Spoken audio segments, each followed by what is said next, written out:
नमस्कार। JCERT के DG school में आप सभी का स्वागत है।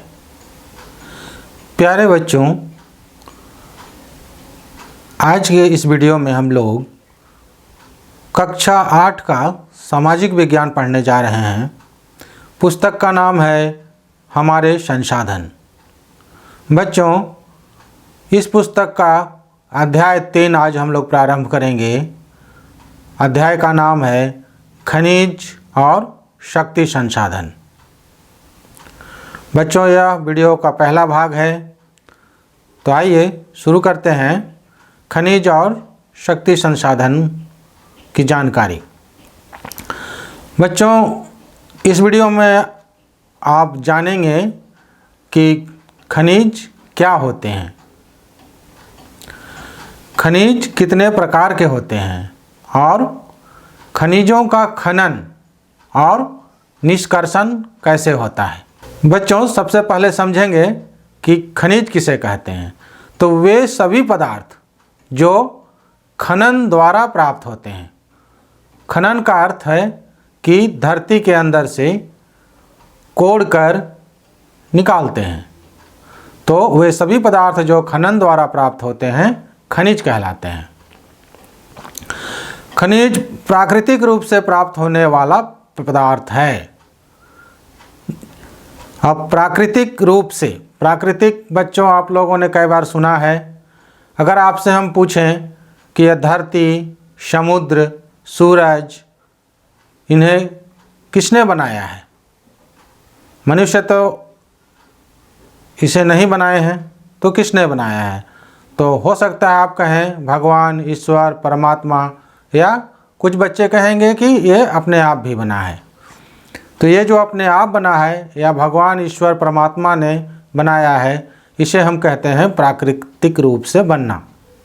तो खनिज भी प्राकृतिक रूप से प्राप्त होने वाला पदार्थ है और इसकी एक निश्चित रासायनिक संरचना होती है। बच्चों, एक निश्चित रासायनिक संरचना होने से ही कोई खनिज बन पाता है। उदाहरण स्वरूप अगर हम लौह अयस्क की बात करें तो आपको लौह अयस्क में सिलिकॉन, फास्फोरस, गंधक, मैग्नीज, कार्बन आदि एक निश्चित मात्रा में मिलते हैं, तभी ये लौह अयस्क बनता है। बच्चों, ये खनिज बिना किसी मानवीय हस्तक्षेप के प्राकृतिक प्रक्रियाओं द्वारा निर्मित होते हैं। मैंने बताया कि मनुष्य इसमें हस्तक्षेप नहीं करता, मनुष्य इन्हें नहीं बनाता है, ये प्राकृतिक प्रक्रिया के द्वारा बनता है। बच्चों, खनिज मानव सभ्यता एवं संस्कृति के आधार स्तंभ हैं। सभ्यता एवं संस्कृति के आर्थिक विकास का प्रारंभिक चरण से लेकर वर्तमान तकनीक की युग तक मानव ने खनिज का प्रयोग किसी न किसी रूप में किया है। जब से हमारी सभ्यता और संस्कृति का आर्थिक विकास प्रारंभ हुआ तो हम लोग खनिज का उपयोग धीरे धीरे सीखने लगे और आज तो हम इसका बहुतायत से उपयोग करते हैं। बच्चों, आज का युग औद्योगिक युग है। आप देखे होंगे, आप पढ़े होंगे कि चारों ओर उद्योग का जाल बिछा हुआ है। तो खनिज संसाधन को आधुनिक औद्योगिक युग की रीढ़ कहा जाता है। रीढ़ का मतलब है बच्चों को, देखिए, बिना रीढ़ का हम खड़े नहीं हो सकते हैं, उसी तरह बिना खनिज का औद्योगिक क्रियाकलाप भी नहीं चल सकती है। बच्चों, ये खनिज समान रूप से सभी जगहों पर वितरित नहीं हैं। मतलब ऐसा नहीं कि पृथ्वी में कहीं भी कोड़ेंगे तो ये हमको खनिज मिलने लगेंगे। अलग अलग चट्टानों में अलग अलग प्रकार के खनिज पाए जाते हैं। आपने चट्टान देखा है, पत्थर देखा है, बड़े बड़े पत्थर देखा है, गाँव में भी देखा है। तो ये चट्टानें जो धरती के अंदर है उसमें अलग अलग प्रकार के खनिज पाए जाते हैं। कुछ खनिज ऐसे क्षेत्रों में पाए जाते हैं जहाँ से इसे आसानी से प्राप्त नहीं किया जा सकता है। जैसे महासागरों की तली, महासागर के पानी के नीचे जो ज़मीन है उसके अंदर, अंटार्कटिका जहाँ बर्फ़ जमे होते हैं, और ऐसे दुर्गम पहाड़ी क्षेत्र जहाँ मनुष्यों का जाना संभव नहीं है। तो ये अनेक प्राकृतिक प्रक्रियाओं के द्वारा अलग अलग दशाओं में निर्मित होते हैं। वे अपने भौतिक गुणों जैसे रंग, जैसे आपने देखा होगा लौह अयस्क कुछ लाल दिखता है, भूरा भी दिखता है, और कोयला काला दिखता है, चूना पत्थर सफ़ेद दिखता है। तो रंग के आधार पर घनत्व, घनत्व मतलब ये कितना घना है, कितने इसका जो बनावट है कितना घना है, तो उसके घनत्व के आधार पर, कठोरता के आधार पर, और रासायनिक गुणों और विलेयता, किसी द्रव्य में वह कितनी जल्दी कितनी देरी से घुलता है, इन सब के आधार पर पहचाने जाते हैं। बच्चों, ये तो थी खनिज की जानकारी। अब हम लोग समझेंगे खनिजों के कितने प्रकार होते हैं। पृथ्वी पर 2800 से अधिक खनिजों की पहचान की गई है, लेकिन इसमें लगभग 100 खनिज ही ऐसे हैं जिसको अयस्क समझ सकते हैं। बच्चों, अब देखिए अयस्क क्या है। अयस्क वैसे खनिज होते हैं जिसमें धातु की मात्रा अधिक होती है। आगे हम लोग धातु भी समझेंगे क्या है, और इसका उपयोग उद्योगों में किया जाता है, कारखाना में किया जाता है। संरचना के आधार पर खनिजों को मुख्यतः धात्विक और अधात्विक दो श्रेणी में वर्गीकृत किया गया है। अब यहाँ से देखिए बच्चों कि खनिज जो है वो दो प्रकार का है, पहला धात्विक और दूसरा अधात्विक, है ना। अब ये जो पहला धात्विक खनिज है यह भी दो प्रकार का है, लौह धात्विक खनिज और अलौह धात्विक खनिज। तो आइए आगे इसको समझते हैं। देखिए, हम लोग खनिज के बारे में पढ़ रहे हैं, और खनिज दो प्रकार के होते हैं, धात्विक खनिज और अधात्विक खनिज। अब इसमें पहला जो है धात्विक खनिज, इसको भी दो भागों में बांटा गया है। पहला है लौह धात्विक खनिज और दूसरा अलौह धात्विक खनिज। अब इसको एक एक करके आगे हम लोग समझेंगे। जिन खनिजों में धातु की मात्रा पाई जाती है, अब धातु क्या है इसको भी हम लोग आगे समझेंगे। तो जिन खनिजों में धातु की मात्रा पाई जाती है धात्विक खनिज कहलाते हैं।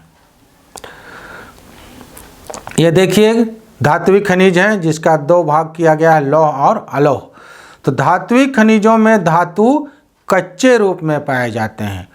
जो आप लौह अयस्क का पत्थर देखते हैं, अयस्क जिसको कहते हैं, कच्चा लोहा कहते हैं, वो कच्चा धातु है।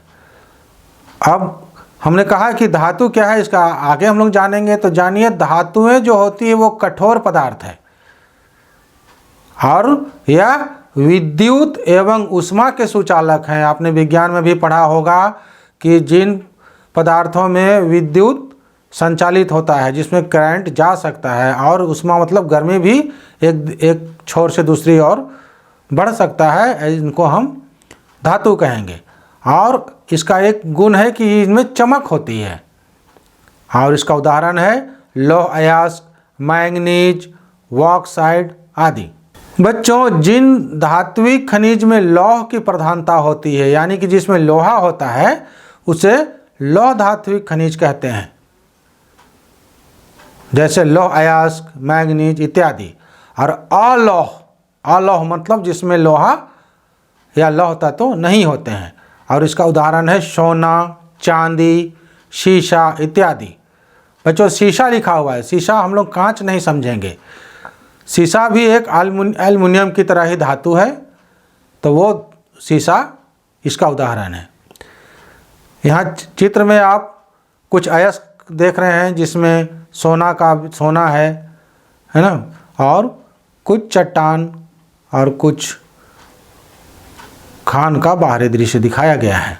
बच्चों, जिन खनिज में धातु नहीं पाई जाती उसे अधात्विक खनिज कहते हैं।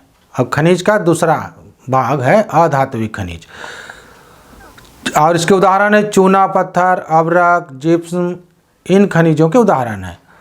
बच्चों अब अगली बात समझिए कि खनिज ईंधन जैसे कोयला और पेट्रोलियम भी अधात्विक खनिज हैं। बच्चों कोयला और पेट्रोलियम भी धरती के अंदर खान से निकाली जाती है, तो ये भी अधात्विक खनिज हैं, लेकिन उसके जलने से ऊर्जा की प्राप्ति होती है, अतः इन्हें हम ऊर्जा खनिज भी कह सकते हैं। कोयला और पेट्रोलियम को हम ऊर्जा खनिज भी कह सकते हैं। अब चलिए बच्चों हम खनिज के निष्कर्षण के बारे में समझेंगे कि खनिज का खनन कैसे होता है, उसको जमीन के अंदर कैसे कोड़ा जाता है और फिर वहाँ से कैसे निकालकर उपयोगी बनाया जाता है। तो बच्चों खनिजों का निष्कर्षण का 3 प्रक्रिया है। पहला है खनन, दूसरा प्रावेधन, तीसरा आखनन। तो जो इसका पहला प्रक्रिया है खनन, वो खनन 2 तरह से किया जाता है। एक विवृत खनन होता है और दूसरा कूपकी खनन होता है। तो आइए अब हम इसको आगे एक एक करके समझते हैं। बच्चों खनिजों का खनन या निष्कर्षण कैसे होता है। पृथ्वी की सतह के अंदर दबी शैलों से खनिजों को बाहर निकालने की प्रक्रिया खनन और निष्कर्षण कहलाती है। अब पृथ्वी के अंदर दबी शैल क्या है, ये चट्टान है और जिन चट्टानों में खनिज बनी हुई है, तो उसको जो हम अंदर से कोड़ते हैं पहले अंदर जाकर और फिर उसको बाहर निकालते हैं। तो खनिजों को अभी हमने बताया कि खनन, प्रावेधन एवं आखनन, ये 3 विधि आपको याद रखना है। इन विधियों से निकाला जाता है। बच्चों खनिज जो कम गहराई में स्थित है वह पृथ्वी के ऊपरी स्तर को हटाकर निकाले जाते हैं और इसको हम लोग विवृत खनन या खुला खनन कहते हैं।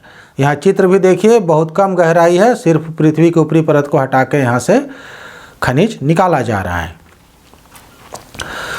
अधिक गहराई में स्थित खनिज निक्षेपों तक पहुँचने के लिए गहन वेधन विधि अपनाई जाती है। अगर एक खनिज बहुत ज़्यादा गहरा में है और वहाँ जाकर अगर हमें निकालना है तो हम इसे गहन वेधन विधि कहते हैं। इसे कूपकी खनन भी कहते हैं। कूप मतलब हम कुआं समझ सकते हैं, तो कुआं से भी ज़्यादा बहुत अंदर गहराई तक जाकर इसे निकाला जाता है। इन चित्रों से आप समझ सकते हैं कि कूप की खनन किसे कहेंगे। अब अगला देखिए बच्चों, पेट्रोलियम और प्राकृतिक गैस धरातल में बहुत नीचे पाए जाते हैं। ये समुद्र के अंदर तली में, मतलब पानी के नीचे जो ज़मीन है उसके अंदर जाकर इसे निकालना पड़ता है। तो इसे निकालने के लिए गहन कूपों की खुदाई की जाती है और इसे प्रावेधन कहते हैं। यहाँ चित्र में आप पेट्रोलियम और प्राकृतिक गैस निकालने का संयंत्र को देख रहे हैं। बच्चों सतह के निकट स्थित खनिजों को जिस प्रक्रिया के द्वारा आसानी से खोदकर निकाला जाता है उसे हम लोग आखनन कहते हैं। यहाँ देखिए ज़्यादा गहरा नहीं करना पड़ा है, बहुत थोड़ी मिट्टी हटाने के बाद ही हमें खनिज मिल रहे हैं, तो इसे हम आखनन कहेंगे। एक या एक से अधिक खनिजों का समूहन जिनका अनिश्चित संगठन होता है चट्टान या शैल कहलाता है। बच्चों ये आपके पुस्तक में जानने योग्य बातें में दी गई है। समझिए बात को कि एक या एक से अधिक खनिजों का समूह जिसका अनिश्चित संगठन होता है। हर एक चट्टान में आपको खनिज हैं लेकिन थोड़ा बहुत ही हैं और कई खनिज इधर उधर उसमें मिले हुए हैं जो कि हमारे लिए उपयोगी नहीं है। तो ये चट्टान ही शैल कहलाते हैं। दूसरा है कि वैसे शैल जिसमें खनिजों का निष्कर्षण किया जाता है अयस्क कहे जाते हैं। ऐसा शैल, ऐसा चट्टान जो पूरी तरह से रासायनिक प्रक्रिया के द्वारा और रासायनिक संरचना से बना हुआ एक तरह का खनिज है, तो उसको हम लोग अयस्क कहते हैं। तो ये थी जानने योग्य बातें। बच्चों आज के वीडियो में आप लोगों ने जाना खनिज क्या होते हैं, खनिज कितने प्रकार के होते हैं, खनिज का खनन निष्कर्षण कैसे होता है। बच्चों अगली क्लास यानी कि अगली वीडियो में हम लोग जानेंगे कि विश्व में खनिजों का वितरण और झारखंड में खनिजों का वितरण किस प्रकार से हुआ है। तो बच्चों आप लोगों ने बहुत ध्यान से इस वीडियो को देखा होगा, मेरी बातों को समझा होगा। इसके साथ साथ पाठ्य पुस्तक को पढ़ते रहिए, लिखने का अभ्यास जारी रखिए और खुश रहिए, खेलते रहिए। धन्यवाद बच्चों।